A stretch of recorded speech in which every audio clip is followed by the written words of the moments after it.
D'accord. Alors, il y a une carte blanche qui vient s'intercaler dans la journée avec Escale Royale. Alors, je ne connais pas le nom du représentant, c'est vous, mais vous allez vous présenter et nous présenter surtout Escale Royale en 5 minutes. En 3 minutes. On m'a dit 3 minutes, donc j'essaie. Bonjour à tous, donc Jean-Chrysostome Dumont. Je tenais tout d'abord à remercier la scène en partage pour avoir organisé ce colloque qui permet d'avancer les choses et de voir mieux l'avenir aussi. Et merci particulièrement à Jordi pour l'organisation. Donc l'Escale Royale, qu'est-ce que c'est? L'Escale Royale, c'est né au travers d'une nuit en plein Covid, où j'ai dormi sur une péniche avec mon frère Augustin. Et dans ces moments de trouble où tout semblait incertain, on a dormi sur l'eau et on s'y est senti bien.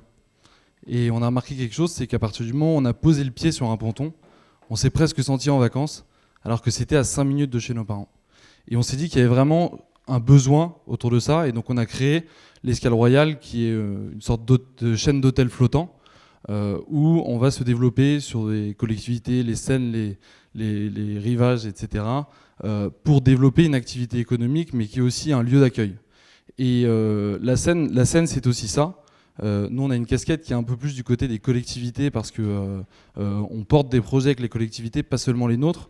Mais sur la Seine, on a remarqué que les cartes, elles étaient totalement rebattues. C'est-à-dire que chaque commune peut tirer son épingle du jeu. Peu importe la taille, peu importe les moyens qu'ils ont aujourd'hui. On va prendre l'exemple de Saint-Martin-la-Garenne, une commune où on est implanté dans les Yvelines. Vous avez le port de Lilon. Vous avez 250 anneaux. Nous, on a 5 bateaux sur site. C'est plus de 3000 clients qui sont venus, touristes, dans cette ville pour aller découvrir. Ils peuvent y venir à vélo. On fournit des vélos aussi à nos clients dans cette logique d'itinérance. Et c'est 3 fois le nombre d'habitants de la commune. Donc c'est quand même assez considérable. Nous, on est usagers de la Seine et on va bénéficier de toutes les infrastructures qui ont été évoquées, c'est-à-dire d'électricité, d'aménagement de pontons, etc.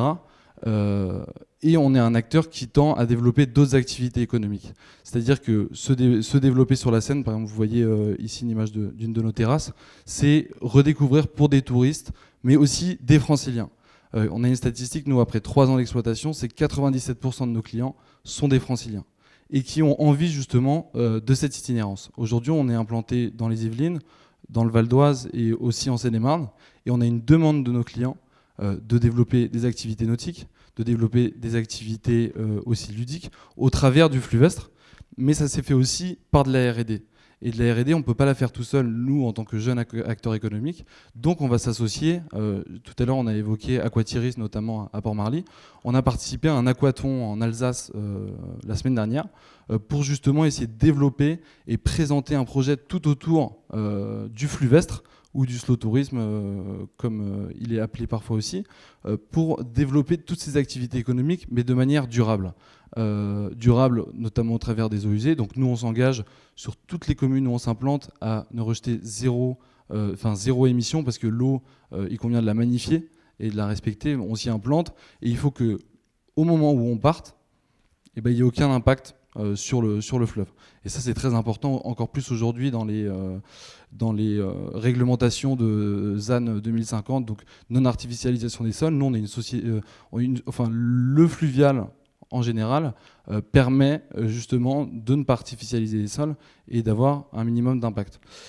Enfin, un dernier point. Oui, pour revenir sur ce que disait Olivier Jamet tout à l'heure sur le développement d'îlots sur les berges de Seine, c'est très important pour tous les acteurs parce que ça permet aussi aux riverains, mais aussi aux communes, de se réapproprier le fleuve. C'est-à-dire que ça permet de développer énormément de choses et de redécouvrir tout un milieu qu'on a oublié et qui convient de magnifier.